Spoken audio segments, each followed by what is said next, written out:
अस्सलाम वालेकुम to everyone. उम्मीद करता हूँ कि आप सब खैरियत से होंगे। आप देख रहे हैं मेरी कामयाबी चैनल। मेरी कामयाबी चैनल पर हम आपको मिलाते हैं उन लोगों से जो मेहनत, लगन और जोश जज्बे के साथ अपनी कामयाबी की मंजिल तय कर रहे हैं, जो माशरे में पॉजिटिविटी क्रिएट कर रहे हैं। तो आज जिस शख्स के साथ हमारा इंटरव्यू है वो किसी तारुफ की मोहताज नहीं है। She is very expert educationist और वो जो डायरेक्टर जनरल है ऑक्सफायर एकेडमी के साथ साथ लिटिल माइंड्स की भी। जानना चाहेंगे उनकी कामयाबी का सफ़र और उनकी success story. So let's start our interview.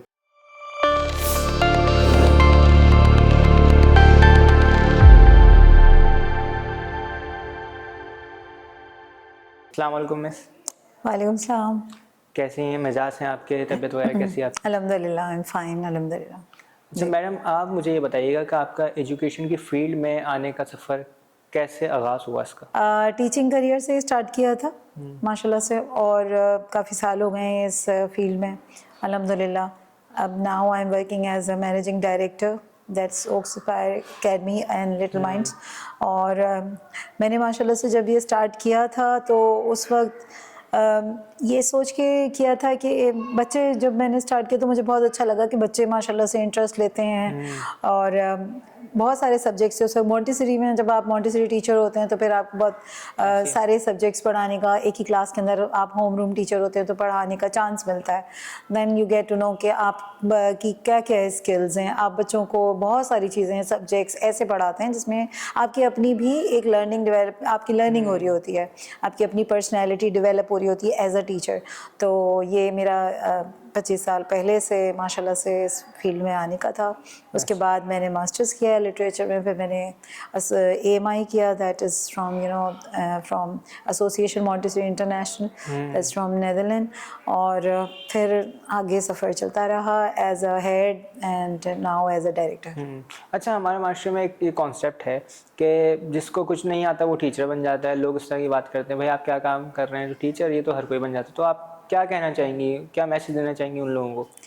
बड़े अफसोस और अलमिया की बात है कि अगर कोई ये कहता है कि अगर आपको कुछ नहीं करना तो आप टीचर बन जाएं। जनरली भी वैसे देखा गया है। मैं एज अ टीचर्स ट्रेनर काफ़ी स्कूलों के साथ अच्छा। एसोसिएट करती रही हूँ, कई ऑर्गेनाइजेशंस के साथ भी। तो अगर ये इस पर्सपेक्टिव से बात करेंगे तो बहुत गलत और नाइंसाफ़ी की बात होगी। देखिए, सही। टीचिंग वो प्रोफेशन है जो कि जनरेट करता है दूसरे प्रोफेशंस को। जब बच्चे क्लास के अंदर बैठे होते हैं, आपको नहीं पता होता है कि जो एक टीचर है जब वो उन्हें पढ़ाती है, दिल से पढ़ाती है, अपनी पूरी तवज्जो से और अपना पूरा इंटरेस्ट डेवलप करती हैं, टेक्निक्स अपनी डिफरेंट उसमें शामिल करती हैं, तो बच्चे बहुत सारी स्किल्स को डेवलप कर रहे होते हैं। तो इसीलिए टीचर को बहुत अपने सब्जेक्ट पे कमांड होना चाहिए।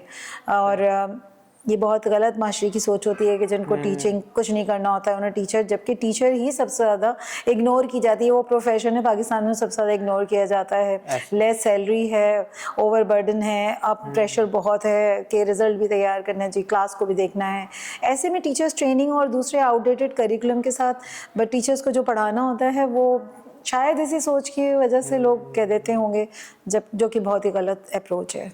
अच्छा, माशाल्लाह आप इतनी बड़ी टीम को लेके चल रही हैं, अपने साथ काम कर रही हैं, तो टीचर्स का जो बिहेवियर है वो कैसा है और आप उसको किस तरह मैनेज करती हैं? मतलब ज़ाहिर सी बात है, लास्ट टाइम कुछ मिसमैनेज चीज़ें हो जाती हैं, कुछ गलती हो जाती है, तो बाज़ इंस्टीट्यूशन में ऐसा होता है कि बहुत एक स्ट्रिक्टनेस की जाती है टीचर्स के साथ। तो आपका रवैया कैसा है अपनी टीम के साथ?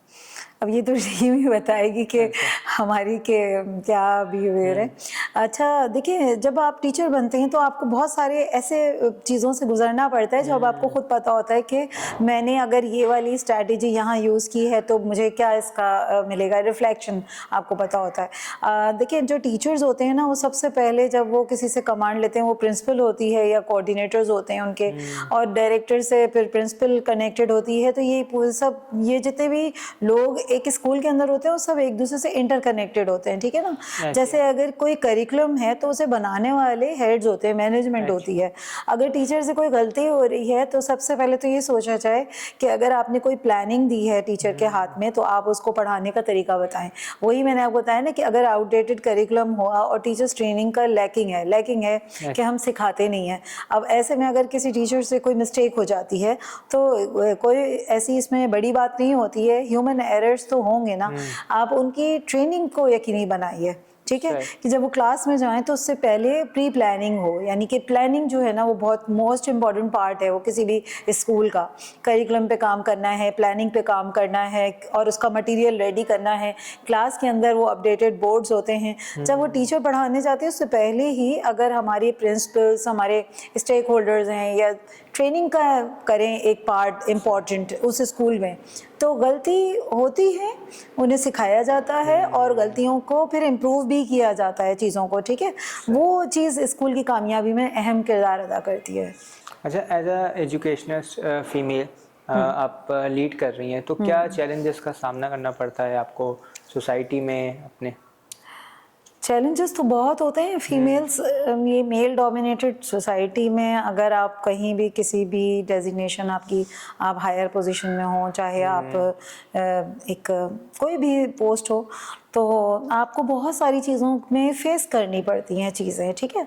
This just depends on you, your personality, आप कितने स्ट्रॉन्ग हेडेड हैं, आप अपने आप को कितना कन्विंस करवा सकते हैं, लोग आपकी बात से कितना कन्विंस होते हैं। अगर आपके पास नॉलेज है, आपके पास एक्सपीरियंस है और आपने वो तमाम चीज़ें, हैंड्स ऑन एक्सपीरियंसेस हैं आपके पास, तो आई डोंट थिंक सो कि लोग आपको इतनी जल्दी जो है वो कहीं पे भी जाके आपकी सलाहियतों को इग्नोर कर दें। हाँ, चैलेंजेस आते ज़रूर हैं, फीमेल्स को ज़्यादा आ जाते हैं। कुछ हमारा एक तो सोसाइटी की सोच ऐसी है, आगे बढ़ने नहीं दिया जाता है बहुत से डिपार्टमेंट्स में, या अगर आपके पास लेट्स सपोज कोई मेल डायरेक्टर है तो मेल डायरेक्टर को लोग ज़्यादा शायद वो अपने मामलों में, फ़ैसलों में ज़्यादा आज़ाद होते हैं। फ़ीमेल डायरेक्टर्स अगर है, चले मैं अपने स्कूल को रन कर रही हूँ तो एज सच मैंने जितनी भी अब तक ये जो मेरी एफर्ट्स हैं, ये स्ट्रगल्स हैं, उन सब के साथ अभी तो देखा है तो टीम तो माशाल्लाह से बहुत अच्छा काम कर रही है।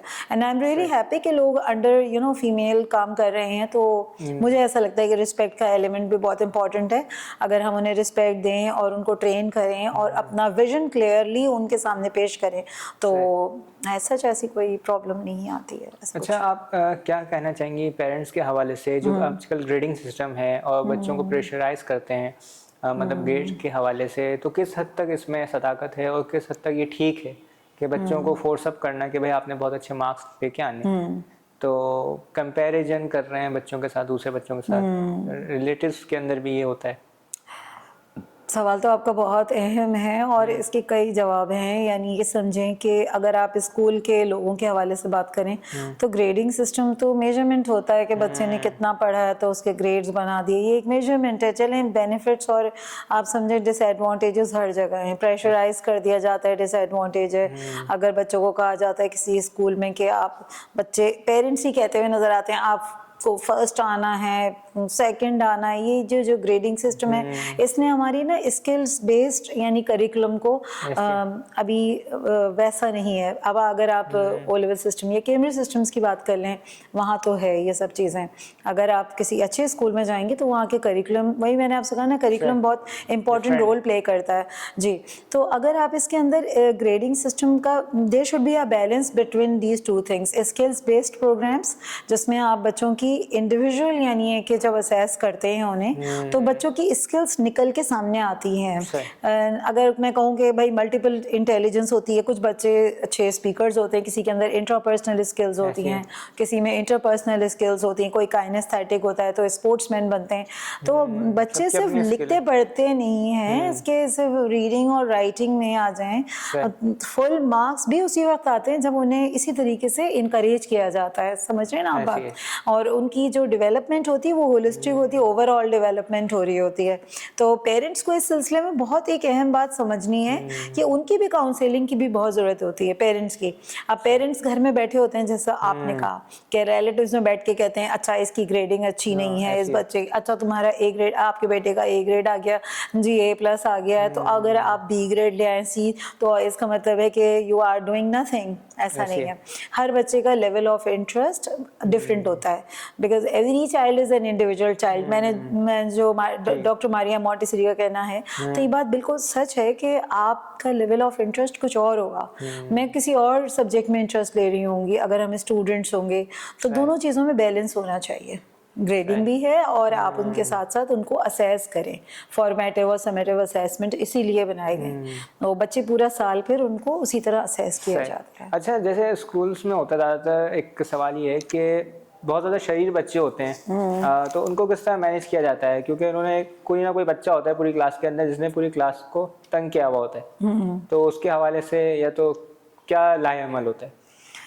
हाँ, ऐसे तो बच्चे बहुत होते हैं, बिल्कुल होते हैं। देखना ही होता है कि उनके लेवल क्या है, उनके जहन में क्या चल रहा होता है। कि देखें, उसके लिए जो है ना काउंसलर्स होते हैं, स्कूल स्टूडेंट्स काउंसलर होते हैं, उनके साथ सेशंस होते हैं, पेरेंट्स को भी बुलाया जाता है, हिस्ट्री जानने की कोशिश की जाए।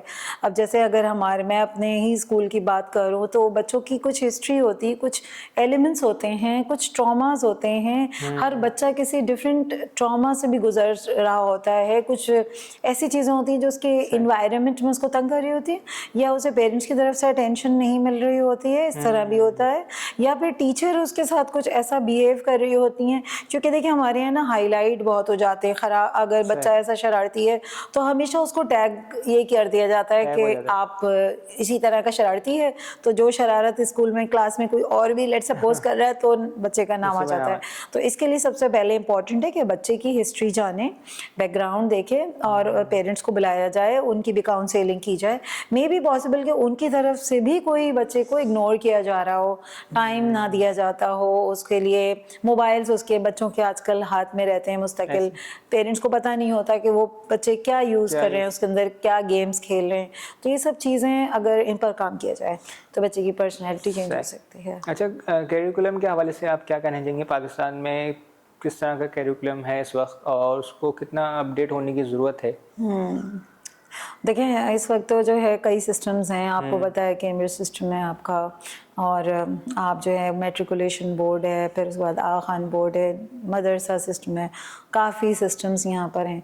ठीक है, करिकुलम जो है जो भी पढ़ाया जाए उसके अंदर कुछ अच्छी टीचिंग टेक्निक्स, फ़िलासफ़ी ज़रूर ऐड की जाएँ, आउटडेटेड ना हो, टेक इंटीग्रेटेड हो, यानी कि उसके अंदर इंटीग्रेशन हो। अच्छा, जितने भी सब्जेक्ट्स ऑफ़र किए जाते हैं स्कूल्स में उसके अंदर इंटीग्रेशन हो, इंटरकनेक्टेड हो। जैसे अगर मैं एक छोटी सी एग्जांपल दूं कि भाई अगर आप बच्चों को स्ट्रेट लाइन सिखा रहे हैं, छोटे बच्चे अर्ली ईयर्स के हैं, तो आप उन्हें स्क्वायर्स पे ट्रेसिंग सिखा दें, ठीक है, क्योंकि वो स्ट्रेट लाइन को फॉलो कर रहे होते हैं। अगर वो कर्वी लाइंस पे जा रहे हैं ट्रेसिंग पे या ड्रॉ कर रहे हैं तो सर्कल पे आ जाइए। तो this is how you can integrate with each subject. I mean maths में आप फिर वही कर लें, फिर आप कलर्स में रेड अगर इंट्रोड्यूस कर रहे हैं तो रेड सर्कल पे या ट्रायंगल पे। ये एक अर्ली ईयर्स की एक छोटी सी एग्जांपल है। आप बड़ी क्लासेस में चले जाएं, प्राइमरी में, तो जो एसएसटी में पढ़ा रहे हैं वही समझें कि अगर आप एक एकेडमिक कैलेंडर किसी भी स्कूल का बना हुआ है, इवेंट कैलेंडर, वो इवेंट कैलेंडर एक्चुअली वो भी करिकुलम के साथ इंटीग्रेट करे तो बहुत अच्छा करिकुलम निकल के सामने आता है और बच्चे हर इवेंट को बहुत अच्छे तरीके से इंजॉय भी करते हैं। और जो कुछ वो पढ़ रहे होते हैं कल्चरल, चाहे वो कल्चर के बारे में हिस्ट्री हो, इस्लामियात हो, जोग्राफी हो, कंप्यूटर हो, वो सब इंटीग्रेशन ज़रूरी है। तो ऐसा ज़रूर करिकुलम होना चाहिए जिसके अंदर डिफरेंट इंटेलिजेंस बच्चों की आइडेंटिफाई हो और उसके अंदर वो टीचिंग फ़िलासफ़ीज़ हों जो कि आगे चल के उनको एक कारआमद इंसान बनाए। ज़ाहिर है आप देखें कि सिर्फ लिखना पढ़ना ही नहीं बल्कि conceptual understanding is also very important. Concepts नहीं क्लियर होते हैं बच्चों के, लैंग्वेज नहीं होती है, नॉलेज नहीं होती है, ऐसे में आगे जाके बच्चे ज़िंदगी में बहुत मुश्किलात का सामना गुजारते हैं। ठीक है ना, तो बहुत सी जगहों पे मैंने सुना जैसे रट्टाफिकेशन आप कह लें कि बस हमने याद कर दिया और उसको लिख दिया और उसको उनको मीनिंग नहीं पता, उसका कॉन्सेप्ट नहीं पता, तो उस चीज़ का फिर पढ़ने का कोई फ़ायदा नहीं है।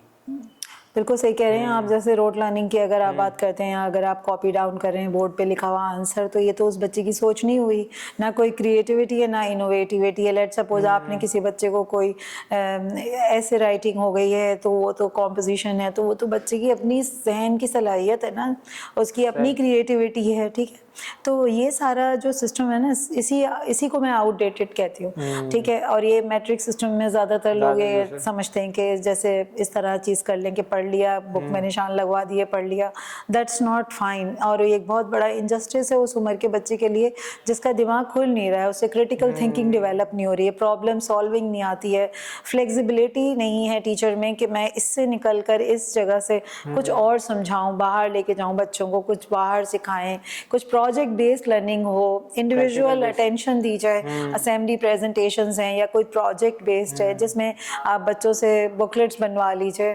तो ये जब ये एक छोटा सा एक चैप्टर पढ़ा और उसी में से क्वेश्चंस आंसर लिख लिए, तो ये चीज़ तो अब बिल्कुल भी एक्सेप्टेबल नहीं होनी चाहिए। ऐसी बिल्कुल ऐसी है। अच्छा, मुझे ये बताइएगा, आपका जो 23 इयर्स का करियर है, इसमें सबसे ज़्यादा टर्निंग पॉइंट क्या था आपका?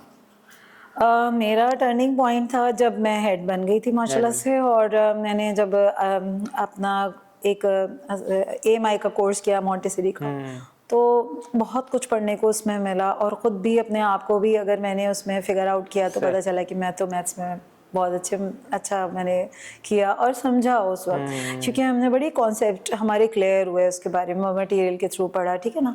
तो वो एक टर्निंग पॉइंट था जब मुझे एज अ हेड जॉब मिली। तो फिर उसके बाद वो एक चेंज हो जाता है रोल आपका, आपकी roles and responsibilities as a teacher shift होके एज अ हेड हो जाती हैं। तो जब आप चीज़ों को खुद से देखते हैं तो आपको समझ में आता है कि आपको क्या क्या मैनेज करना है। कई डिपार्टमेंट्स फिर आपके अंडर में आ जाते हैं।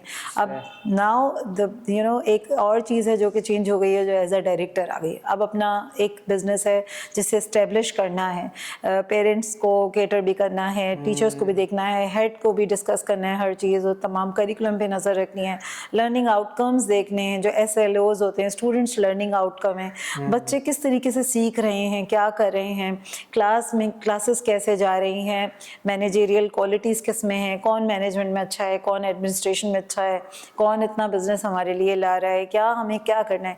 एक्चुअली जो स्कूल होता है ना, वो बहुत बड़ी जिम्मेदारी लेके चलना होती है, बात होती है।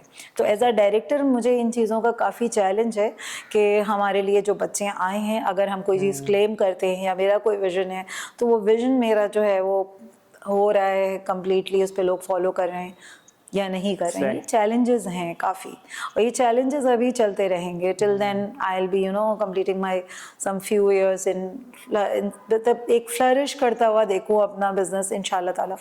अच्छा, मुझे मैम ये बताइएगा, जो वर्किंग वूमेन है, अगर वो घर बैठ गई हैं, या बहुत सी ख़वातीन हाउस वाइफ हैं, तो वो कुछ करना चाहती हैं, मतलब हमारी सोसाइटी के लिए कुछ पॉजिटिव चेंज लाना चाहती हैं, तो क्या मैसेज देना चाहेंगी उनको?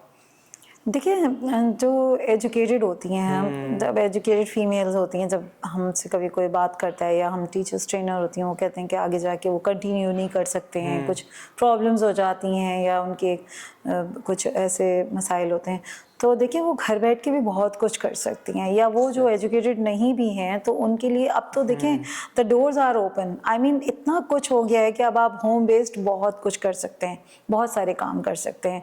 आप इंटरनेट पे भी बहुत जैसे आप काम करते हैं, जी, फ्रीलांसर होते हैं, या फिर आपके पास जो है वो क्लोथिंग का भी काफ़ी हो गया है कि आप ऑनलाइन जाते हैं। इसी तरह आपके पास और भी कैंडल मेकिंग, तो आप केटरिंग में आ जाएं, बेकिंग में आ जाएं, तो इस तरह की चीज़ें भी फीमेल्स कर सकती हैं। और जो पढ़ी लिखी हैं माशाल्लाह, वो तो ट्यूशन्स भी दे सकती हैं, they can do a lot. I mean बहुत कुछ है करने के लिए, बजाय इसके कि आप टाइम वेस्ट करें या आप सोचें कि जी अब मैं now I can not do anything because I am now at home. तो ये वाली सोच निकालनी होगी। जब आप में खुद एक किसी चीज़ का पैशन होता है करने का, तो कोई भी चीज़ बैरियर नहीं होती है, ठीक है ना। तो ये हमारी अपनी सोच होती है जो कि खुद एक चीज़ में राह में हायल होती है, ठीक है। तो मैं तो ये ज़रूर मैसेज करूँगी कि अपने आप को एम्पावर ज़रूर करें।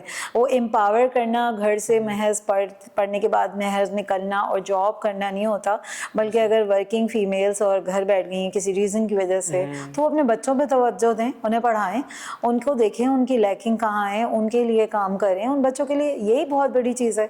जैसे एक खातून, जैसे कहते हैं ना कि एक औरत जो है पूरी सोसाइटी को मतलब जनरेट कर रही होती है। अपने घर में बैठ के आप एक बेटी, दो बच्चे हैं आपके, आप तीन बच्चे, आप उन्हें पढ़ाएं, आप उन्हें दें वो कॉन्सेप्ट्स। आप कंप्यूटर खोल दें, आप उनको मोबाइल के थ्रू टीचिंग करें, आप उनके कॉन्सेप्ट्स क्लियर करें, स्कूल में जो पढ़ाया जा रहा है आप कॉन्टैक्ट में रहें। यही बहुत बड़ी चीज़ है, यही बहुत बड़ा असाइनमेंट एक फ़ीमेल के लिए हो जाता है, ठीक है ना जी। उनकी तरबियत पे ज़रूर तवज्जो दें, ये वाली चीज़ है। अच्छा, मुझे ये बताइएगा, आप डायरेक्टर के अलावा और क्या मसरूफियात हैं आपकी? देखिए डायरेक्टर के अलावा तो मेरी अपनी एक पर्सनल लाइफ है और अपना एक घर बार है, माशाल्लाह से फैमिली है। लेकिन इसके अलावा मैं जो है बुक रिव्यूअर भी हूँ, बुक्स भी रिव्यू करती हूँ। अर्ली ईयर्स में मेरी एक्सपर्टीज़ ज़्यादा हैं, तो अर्ली ईयर्स की बहुत से लोग जो हैं वो कोलैबोरेट करते हैं, तो एसोसिएट करते हैं, तो उनके कोई ना कोई चीज़ सामने आती रहती है। फ्लैश कार्ड्स हैं, बुक्स हैं। अच्छा, मैंने अभी करंटली अपनी एक बुक भी जो है वो लॉन्च की है, तो मेरे अपने ही स्कूल में प्ले ग्रुप के स्टूडेंट्स के लिए मैंने स्टार्ट की है और मैंने अभी उसका बड़ा अच्छा रिस्पांस देखा है। पेरेंट्स ने एक ही नहीं बल्कि उन्होंने कई एक बच्चे घर में हैं, दूसरे बच्चों के लिए भी ली। उसके अंदर जो है फाइन मोटर डेवलपमेंट की काफ़ी पिक्चर्स हैं, उसमें एक्सरसाइजेज हैं, ट्रेसिंग पैटर्न्स हैं, ट्रेसिंग है, कलरिंग है, उसमें बहुत कुछ है, मैचिंग है। तो वो स्टार्ट की है, तो that motivated me a lot. यानी लोगों ने मुझे फिर मज़ीद कोलैबोरेशन के लिए ऑफ़र है कि मैं उनके साथ काम करूं। इसके अलावा मेरा स्कूल सेटअप भी का भी प्रोग्राम है, मतलब सॉरी, ये मेरे अपना एक जॉब है जो मेरी अपना मैं खुद समझती हूँ। तो मल्टीपल चीज़ें हैं जो मैं करती हूँ और मैं उनको बहुत, मुझे that really makes me happy, so happy कि मुझे अच्छा लगता है कि ये सब चीज़ें मैं इनके साथ कनेक्टेड हूँ, अल्हम्दुलिल्लाह। अच्छा, मुझे ये बताइएगा, जो मतलब स्कूल ओपन करना चाहते हैं, मतलब इस फील्ड में आना चाहते हैं, एजुकेशन की फील्ड में, तो उनको किस चीज़ की मतलब ध्यान रखना चाहिए? स्कूल ओपन करते हुए तो सबसे पहले तो आप मार्केट रिसर्च करें। आप देखें कि आपका इन्वेस्टमेंट पॉइंट ऑफ व्यू से कि आपके पास कितना कैपिटल है, आप कितना चीज़ें हैं आपके पास, फिर आपको 6 मंथ्स का उसके लिए रखना है। लेकिन मार्केट रिसर्च से आपको पता चलेगा, या सॉर्ट एनालिसिस करें कि आप किस लो इनकम ग्रुप में हैं, कि आप मिडिल इनकम ग्रुप में हैं, या आप ओ लेवल्स करना चाहते हैं। आपको पहले सिस्टम सोचना पड़ेगा, उसके हिसाब से आपको करिकुलम वाला बंदा देखना है। तो उससे पहले आप पहले तो ज़ाहिर जगह देखेंगे, उसका रेंट देखेंगे, इन्वेस्टमेंट पॉइंट ऑफ व्यू से देखेंगे। सारे ही अमाउंट ना लगा दीजिए वन गो में, you have to keep it for 6 months, for 1 year as well, ठीक है। ये बहुत बड़े चैलेंजेस हैं। फिर आपको अपॉइंटमेंट करना होगा। एक मेजरली देखा जाए तो मैनेजमेंट के लोग कौन है, आपके एजुकेशन साइड एकेडमिक्स देखेंगे तो कोई अच्छे बैकग्राउंड वाला ही रखेंगे। तो there are so many things जिनको बाय कीपिंग इन व्यू आप माशाल्लाह से फिर एक अच्छे, अगर आपके अंदर ये क्वालिटी है कि आप खुद बिजनेस को संभालना बहुत इंपॉर्टेंट बात होती है, उसको ग्रो करना, फ्लरिश होते देखना, बट बिफोर दैट इतने चैलेंजेस होते हैं, तो इट्स नॉट अ बंद हो जाते हैं। मैंने कुछ देखे हैं ऐसे स्कूल कि वो स्टार्टअप हुआ और कुछ टाइम बाद वो क्लोज हो गए। वो ही रीज़न है ना कि आपकी खुद की कमांड नहीं है। आप कहीं भी कोई भी बिजनेस करें, आप चाहे कितने छोटे से स्टार्ट करें, आप पहले छोटे से स्टार्ट करें, आप पहले अर्ली ईयर से स्टार्ट करें, आप देखें 1-2 तक। फिर आपको अगर स्कूल का स्पेशली मैं कहूँ तो उसमें आप पहले देखें कि लोगों की क्या रिव्यूज़ हैं, आप कितना केपेबल हैं, पे कर सकते हैं आप मटीरियल चीज़ें। अगर एक स्टैंडर्डाइज चीज़ करनी है तो बहुत सारी चीज़ें वो इसलिए फ्लरिश नहीं होते या नाकाम हो जाते क्योंकि आप खुद उसकी नॉलेज नहीं रखते, आपका खुद का एक्सपीरियंस नहीं होता है स्कूल का। ये और ये बात हर बिजनेस के लिए, अगर आप किसी भी बिजनेस में खुद इन्वॉल्व नहीं होंगे, खुद नहीं वहाँ पे आपकी प्रेजेंस होगी, तो इट विल बी एक डिस्ट्रॉयड स्टेट में होती है चीज़, पे बंद हो जाते हैं। अच्छा, टीचर्स को सिलेक्ट करते वक्त क्या क्राइटेरिया होता है आपके यहाँ वैसे, और क्या आपकी नज़र में होना चाहिए दूसरे जो भी स्कूल रखते हैं अपने यहाँ एक टीचर को? वो बेस करता है कि आप कौन से सिस्टम को लेके चल रहे हैं और वो वाले टीचर्स जिनको आप हायरिंग में ला रहे हैं, अगर आप उन्हें हायर कर रहे हैं तो वो कितनी एजुकेटेड हैं, उनकी कोई ट्रेनिंग है, उन्होंने कोई सर्टिफिकेट प्रोग्राम पर्टिकुलरली उसको किया हुआ है या नहीं किया हुआ, उन्होंने उनकी एजुकेशन क्या है। क्योंकि देखें, अगर आपने ना किसी अच्छे स्टैंडर्डाइज्ड स्कूल खोला है, लेट्स सपोज अगर आप ओ लेवल से स्कूल में हैं, आपका कोई अर्ली ईयर्स की किसी मखसूस टीचिंग फिलॉसफी के साथ है, तो टीचर्स तो बहुत मिल जाएंगी। वो कितनी पैशनेट हैं, उनकी नॉलेज क्या है, उनकी एजुकेशन क्या है, उन्हें कितना एक्सपीरियंस है, दैट मैटर्स अ लॉट। ये देखना पड़ता है, ये सब कुछ चीज़ें होती हैं। और अगर आप हायर मैनेजमेंट की तरफ जाएंगे तो उनका अपना बिहेवियर क्या है, ये भी बहुत इंपॉर्टेंस रखता है कि वो लोगों से डीलिंग कैसी है, उनकी इंट्रापर्सनल स्किल्स कैसी हैं, इंटरपर्सनल स्किल्स कैसी हैं, लैंग्वेज कैसी है, नॉलेज क्या है उनकी, क्योंकि जाहिर है वो फिर उसके बाद उन्हें रन करना होती हैं चीज़, सब चीज़ें उन्हें बच्चों को सिखाना है और अपग्रेड करना होता है। टीचर्स का भी बहुत इंपॉर्टेंट रोल है ना, सबसे इम्पोर्टेंट तो टीचर्स का ही रोल है। तो टीचर्स जो हैं उनका कमांड कितना है सब्जेक्ट पे, उनकी लैंग्वेज कैसी है। अब ऐसे बहुत से टीचर्स होते हैं जो कोर्सेज तो कर लेते हैं लेकिन वो उस टेक्निक, उस लॉजिक को समझ नहीं पाते हैं। फिर वो बच्चों के साथ जो डीलिंग कर रहे होते हैं वो फिर एक मसला बन जाती है कि जब वो सही सही।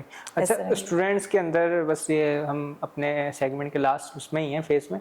अच्छा, स्टूडेंट के अंदर जो है हम क्रिएटिविटी और क्यूरियोसिटी किस तरह पैदा कर सकते हैं? जी, ये वही है, स्किल्स बेस्ड प्रोग्राम है आपका। मैं आपसे कहूँ कि मुझे जो सबसे ज़्यादा पसंद है टीचिंग टेक्नोलॉजी, जो टीचिंग फ़िलासफ़ीज़ हैं, सॉरी, वो जैसे मैं अगर अर्लियर्स कहूँ तो बेस्ट लगता है मुझे रीजियो एमिलिया, जिसमें बच्चे नेचर से कनेक्टेड हैं, बच्चे बहुत एक्सप्लोर करते हैं। बच्चे they go to different rotation stations बने हुए हैं, reading area, writing area, mathematical development के लिए स्टेशन बन गया। बैकयार्ड में आपने म्यूज़िक वॉल कर दी, आगे गार्डन एरिया हो गया, तो they are going to explore everything. अच्छा मैम, आप हमारी ऑडियंस को क्या मैसेज देना चाहेंगी तालीम के हवाले से, कि उन्हें किस तरह तालीम हासिल करनी चाहिए अपने माशरे के लिए, अपने पाकिस्तान के लिए और अपने लोगों के लिए क्या एफर्ट्स करनी चाहिए? अच्छा, देखिए, सबसे मुश्किल सवाल है अपने कि ये एक सबसे पहले तो जज्बा होना चाहिए अपनी कौम के लिए हमारे दिल में कि हम अगर चलें, हम तालीम के मैदान में हैं और हमें समझना है तो हम लोगों को एजुकेट ज़रूर करें। हम एज अ टीचर तो हम यही समझते हैं कि हम अपने पेरेंट्स को भी और अपने बच्चों को लेके आगे चलें, उनकी मदद करें, उनको पढ़ने में उनकी हेल्प करें। उन्हें कोई लर्निंग डिसेबिलिटी है या लर्निंग डिफ़िकल्टी है तो आप बच्चों के पेरेंट्स से मिलें, काउंसलिंग करें, बहुत कुछ कर सकते हैं। इसी तरह सिर्फ एक ही जगह सोचें मत कि अगर आपने किसी ऐसी एजुकेशन में हैं, आप अगर किसी ऐसी स्कूल में पढ़ाते हैं तो अपार्ट फ्रॉम दिस आप दूसरे लोगों को भी मदद करें, पढ़ने में हेल्प करें, छोटे बच्चों या वो जो कि अफोर्ड नहीं कर सकते हैं, अंडर प्रिविलेज्ड हैं। कुछ ना कुछ नेकी का किसी न किसी हिस्से में अपने आप को ज़रूर इंक्लूड करके रखें और सादगी अपनाएं ज़िंदगी में और अपने आप को सोचें कि आप पाकिस्तान के लिए क्या क्या कर सकते हैं। अगर आप एक नेकी ये भी कर लें कि आपके आसपास कोई ऐसा बच्चा है जो कि नहीं अफोर्ड कर पाता है, इसके पेरेंट्स, उनको मदद की ज़रूरत है, आप वो कर लीजिए। अगर आप किसी की मदद करना चाहते हैं, कोई किसी भी हवाले से, छोटे बच्चों की या पेरेंट्स की या किसी की भी, तो अपने हिस्से की नेकी ज़रूर कीजिए। ये तो मैं ज़रूर कहना चाहूँगी। अपने नरम मिजाजी रखें अपने मामलों में और अल्लाह पे भरोसा रखें। ज़िंदगी बहुत आसान हो सकती है हमारी अगर हम चाहें तो। और पाकिस्तानी कौम को तो एक दूसरे की ज़रूरत है, तो मुझे लगता है कि हम सब एक दूसरे के साथ मिलकर बहुत काम कर सकते हैं हर तरीके से बच्चों के लिए, अपने ख़ास तौर पर बच्चों के लिए तो यही कहूँगी। जी बिल्कुल बिल्कुल ठीक कहा आपने कि अपने हिस्से की नेकी ज़रूर करें, क्योंकि कतरा कतरा करके ही दरिया बनता है। Thank you very much miss, आपका बहुत बहुत शुक्रिया कि आपने अपना कीमती वक्त हमें दिया। Is I honour for me and for my entire team. तो फिर हम मिलेंगे किसी नई एपिसोड में अपनी नई शख्सियत के साथ, उनकी नई सक्सेस स्टोरी के साथ। तब तक के लिए अपना ख्याल रखिएगा। अल्लाह हाफिज़।